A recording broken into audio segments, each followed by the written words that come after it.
Powered by Muashi and the Snapshot by Bhaskar, event glam, wedding, pre-wedding, makeup and photography.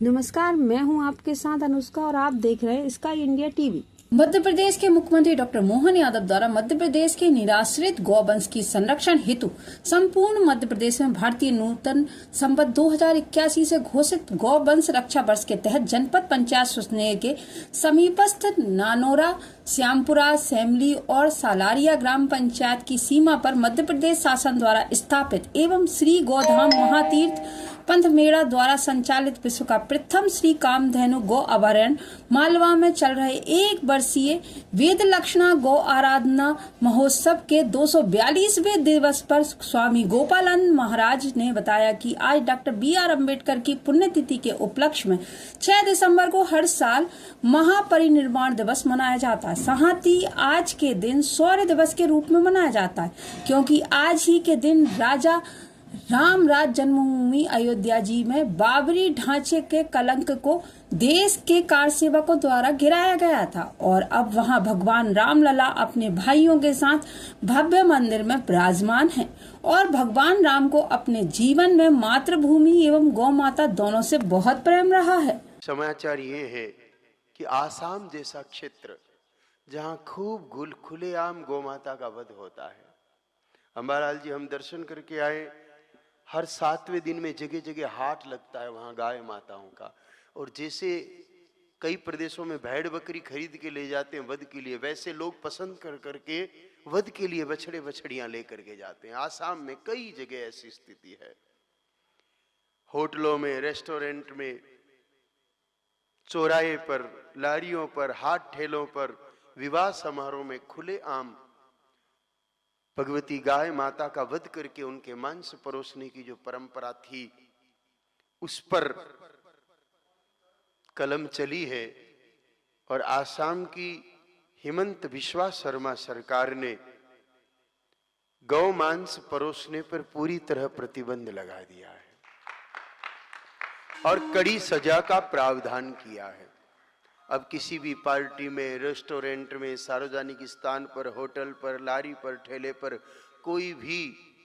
अगर गौमांस बेचता हुआ पाया गया,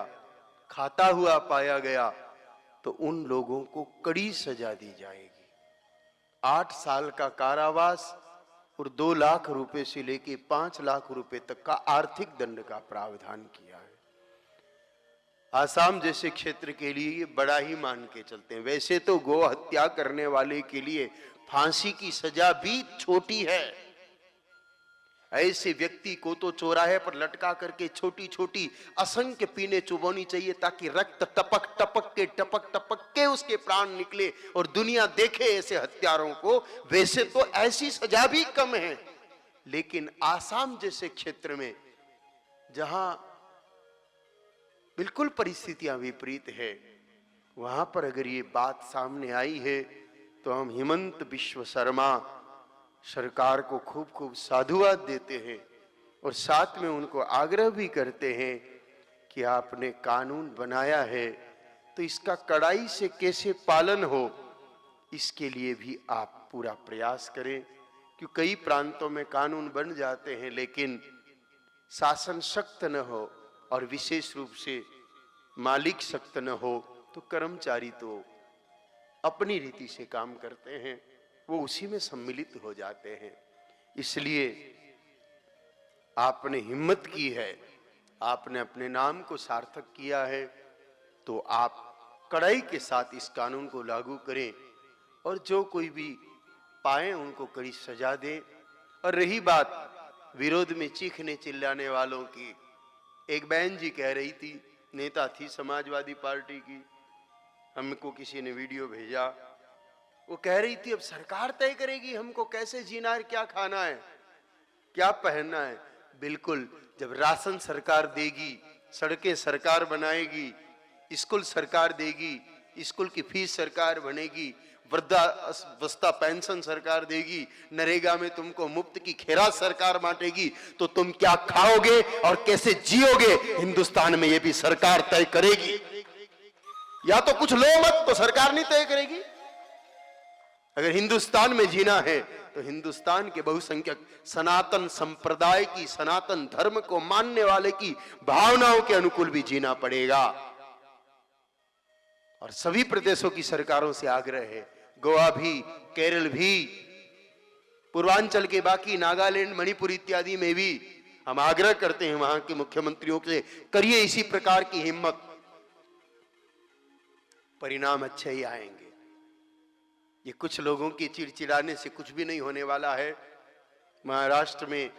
सिर्फ बात हुई, काम नहीं हुआ, उससे पहले ही गौ माता ने कृपा कर दी भाई। तो हमें विश्वास है कि जो गाय माता की शरणागति लेता और गाय माता के बारे में सकारात्मक सोचता है, सारे देवता, सारे तीर्थ, सारे सतोगुण उसका समर्थन में खड़े हो जाते हैं और उसके जीवन में उन्नति ही होती है, उन्नति होती है। तो पुनः इस शुभ सूचना के लिए हम देश के सभी गौ भक्तों को खूब खूब मंगल कामनाएं अर्पित करते हैं, हार्दिक शुभकामनाएं देते हैं और भगवती से प्रार्थना करते हैं कि ऐसे ही गौ माता को लेके इस वर्ष में कई सारी शुभ सूचनाएं आई है, यही सूचनाओं का क्रम जारी रहे और एक दिन ऐसा आए कि मेरे देश में कोई गाय माता निराश्रित न हो, सड़कों पर न हो, या तो किसानों के पास हो, गोपालकों के पास हो, या फिर गौशालाओं में विराजमान हो। कोई गाय माता भूखी न मरे, कोई रोड एक्सीडेंट में प्राण न त्यागे, कोई गाय माता कटने को न जाए। ऐसा समय लगता है आज नहीं तो कल संतों के प्रयास से, महापुरुषों के संकल्पों से निश्चित रूप से पूरा होगा, ऐसा विश्वास करते हुए आगे बढ़ते हैं।